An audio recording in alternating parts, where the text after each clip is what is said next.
when you log into your course, we have grades. Oh, everybody can see now, right? Recording. All right, so if you click on this grade tab, this is where you're going to go to set up your gradebook. All right, now the very first time that you come to this page, it should default you to your gradebook setup wizard. Okay. All right, and when you come to this page later, it gives you an overview of all the things that you picked. But we can go ahead and go through because I don't think I actually set this up for how I like it. So the first thing it offers you is the grading system. So there's weighted points, and then for anybody who's extra fancy, there is formula. So if you are a formula person who likes to do weird custom things and whatnot, you can choose that and then probably reach out for assistance on how to enter your formula because that's going to be on a case-by-case basis. But most of us are in the weighted or points category, and you'll see it gives you an example. So you can choose the correct one. I'm a weighted person, as most math people are. All you English people, are you points people? I feel like no. Oh, look at that. See? My own stereotypes. I'm sorry, I usually do percentage, but I actually am doing points this summer just to try it because I'm using a lot of really low stakes assignments. All right, step 2 is final grade released. So I like to keep my grade visible to the students the whole time so they can see where they are as we're going. You might prefer something different, but so the final grade is which one do you want students to see most readily? And so there's a calculated final grade and adjusted final grade. So the calculator final grade goes exactly off the percentages that you did and or however your formula is set up. The adjusted is basically a column that you just get to enter that adjusted grade. So if you keep track of bonus points separate somewhere or participation somewhere and you use it to, bump your B+ kid to an A-, that's what the adjusted final grade would be. I still always choose calculated final grade because if the adjusted, I never bump anybody down usually. So, but it's just to bump people up, but you may choose something different to show. And I also recommend checking the automatically release final grades, just so that way that's what helps them always see their grade or their current course grade as you're going through. If you're not ready for that, or if you only like to give it out at midterms and finals, do not check that box. But you'll click continue. And then next up is ungraded items. So what you choose here depends on how you set your grade book up. So if you are the type of person who puts every single grade item into the grade book at the beginning of the semester, or even if you put in 90% of them at the beginning of the semester, I recommend doing drop ungraded items. So that means that if you haven't entered a score for it, it doesn't count as a 0.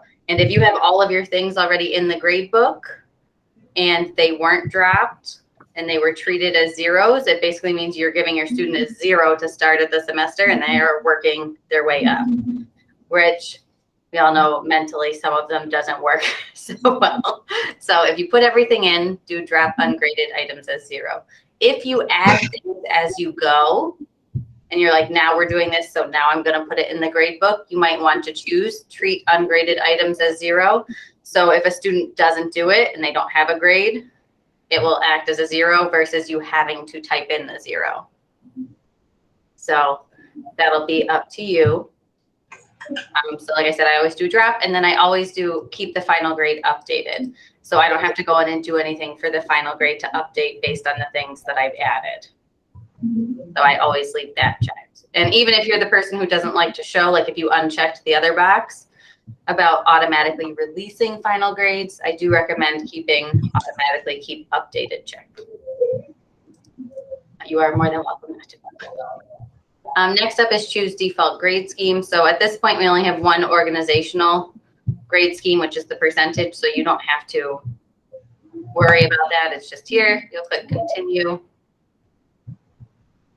And then we have number of decimal places to display. So this is for you.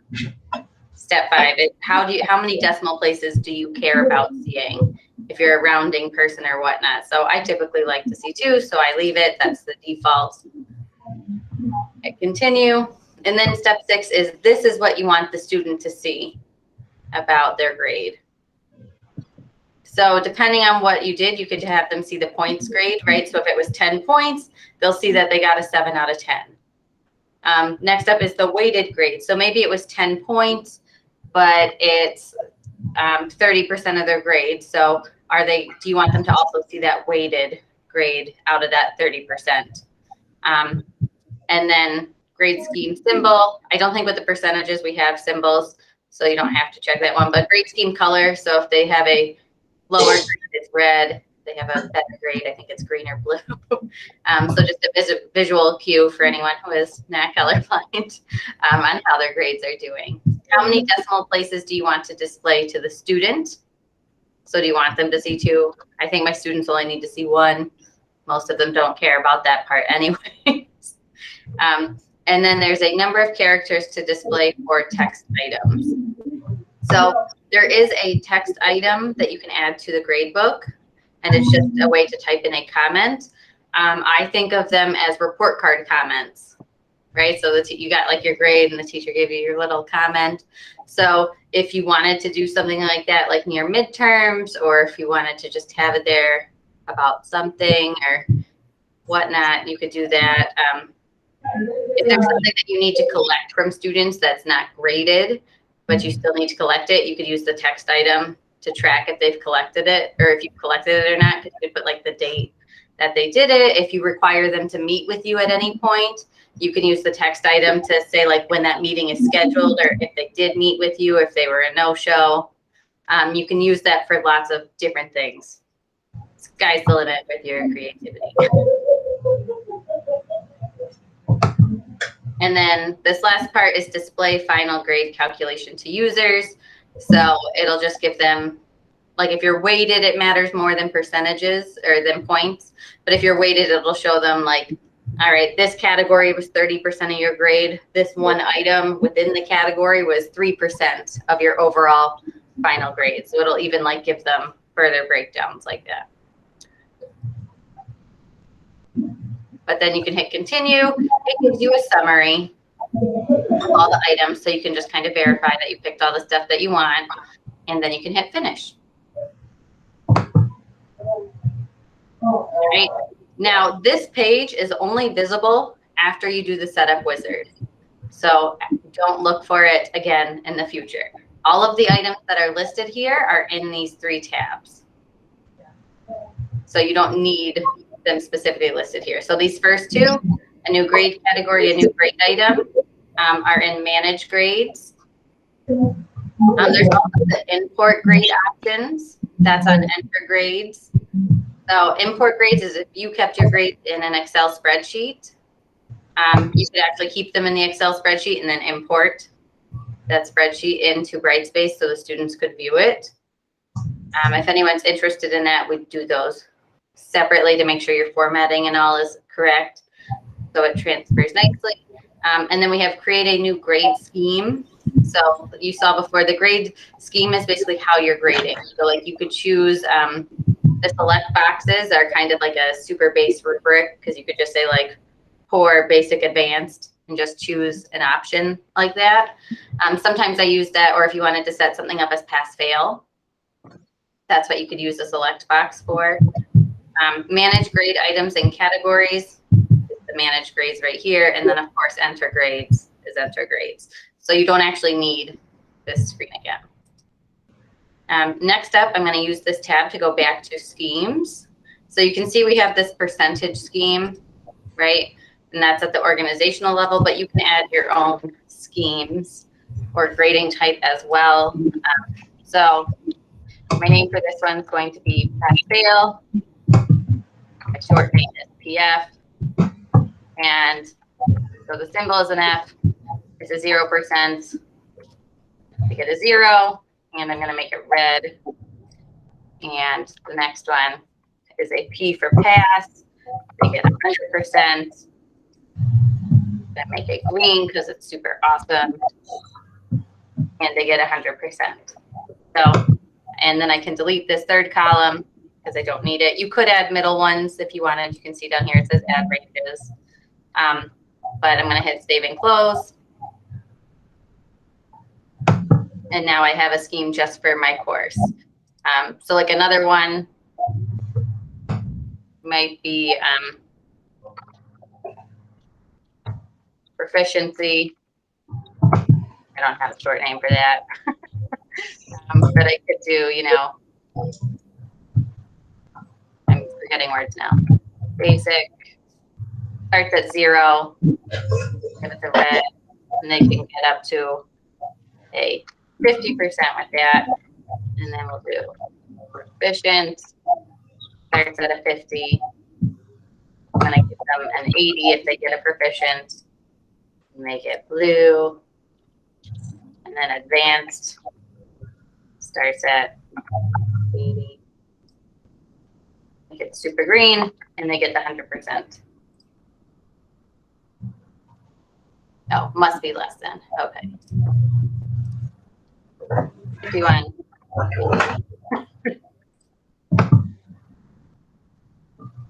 All right, so now you can see that I have my own course scheme. So if you wanted to do something like that, you could. Next up, I'm going to go to manage grades. So after you set up any extra course schemes that you might like, you can go to manage grades. And this is where if you have, most of you said you have weights. So this is where you will add your weights. So we have categories and items.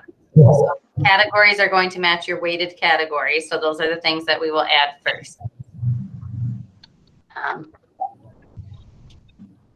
So you can name it, whatever a descriptive name is.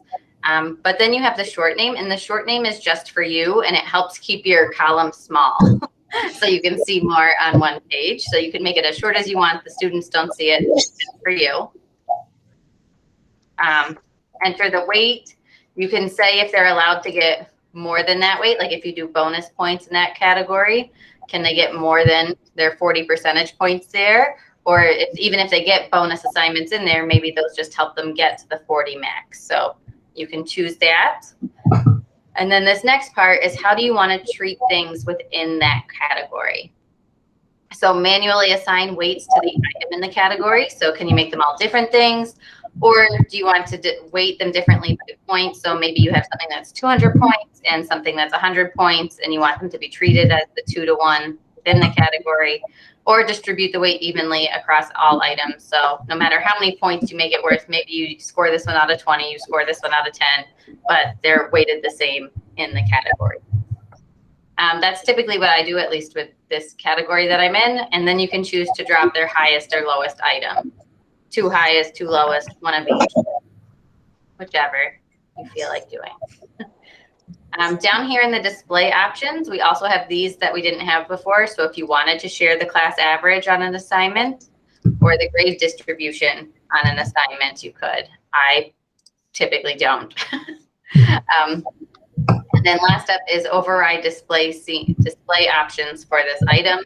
So if you look down here, these are all the things that I pick students could see in my grade setup wizard. But maybe on this one, you're like, oh, I don't need them to see the weighted, or they don't need to see this. They just need to see the points. So you can override those on each individual item if you want. I have not seen a need for it yet. So then when you're done, if that's all you have, you can hit save and close. If you're ready to other categories, you can hit save and new and just keep entering all of your categories. And the sake of time, I'm just going to make it 60 so it's 100 and hit save and close. All right, so now it's yelling at me because it's 110% because I had this one assessment item that was separate. If you do need to delete something, you can't delete it from this main page. It wants to make sure you really want to delete it. So you'll click more actions, delete. And then it'll show you what you can pick, and you can check it and delete it. It gives you another big warning. But there it is. So, and you can tell these are categories because they all have this light blue tinge to them. All right. So after you've added your categories, like I said, if you're the person who builds everything out in advance, you can now add all of your grade items. So you can do item, and you can see we choose the different items. So I have select backs, they have their own pass fail, formula, things. The text one, once again, is just if you wanted to add like the comments. I'm going to choose select box. And this is the intro discussion. My short name is ID. And then you have to make sure to put it in one of your categories. If you don't put it in a category, it'll end up outside and do weird things. So discussions, you can choose maximum points. I chose manually weight for this discussion. If you had it automatically weight, this would be grayed out. But I'm going to leave it at the 10 points. You can check if it's a bonus or not. And then the grade scheme, you can choose whichever grade scheme made. I'm going to choose proficient. Like I said, we're doing more with rubrics tomorrow. But you can add lots of them. So if I hit save and new, I could then go and it gives me, says, what's your next grade item going to be? This one's going to be numeric. It's discussion 1. So D1, put it in your category. And you can go through and add all of your grade items all at one time.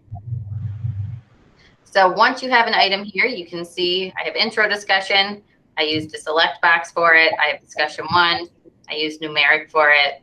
And you can see the points that it is. So here's my category weight, but the total points they could earn in this category right now is 20. Any questions on this manage grades tab? All right. So next up, we have this enter grades area. All right. So enter grades will show you all of your students. Here's that final grades column. And then down at the end, you'll see we have the final calculated and adjusted. So this adjusted, you'll be able to look at what's here and you can say, oh, I really want this to be the grade. And you'll notice that these closed eyes on here, so these students cannot see their final calculated grade at this time. It's not visible. If you want it to be visible, we have to go to the final calculated grade. Oh, don't click on it. Click enter grades. Sorry. I just sorted them by grade and there are no grades. But you'll see here, there's this release unrelease button. So it's just to make sure that the grades are set the way you want. We could release, unrelease. Should be good. Save and close.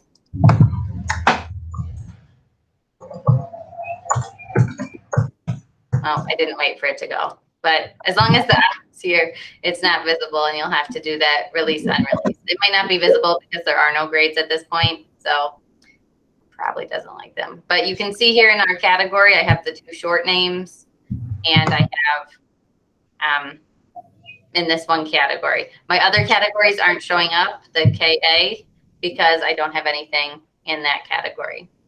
If you would like to enter something manually, you can click on the context menu and go to enter grades.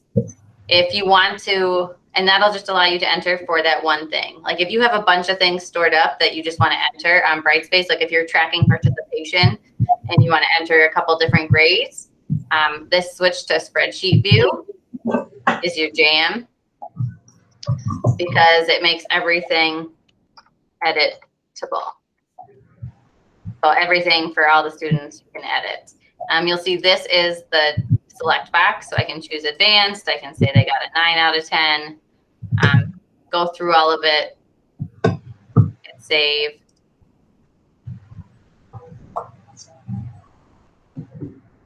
And then you'll get the note that it was saved successfully. And then you can see the student's score.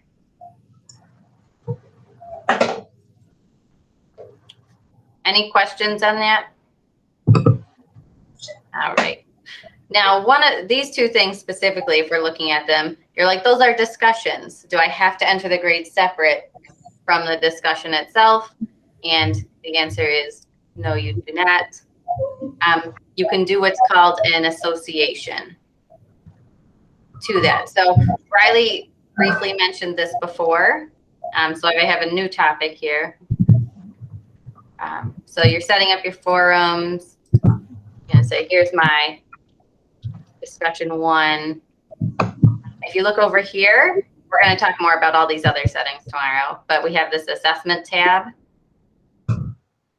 So, and here's that grade item selection box type thing that Riley was talking about. So if I look down at it, I can see I have discussion 1. I can assign it to here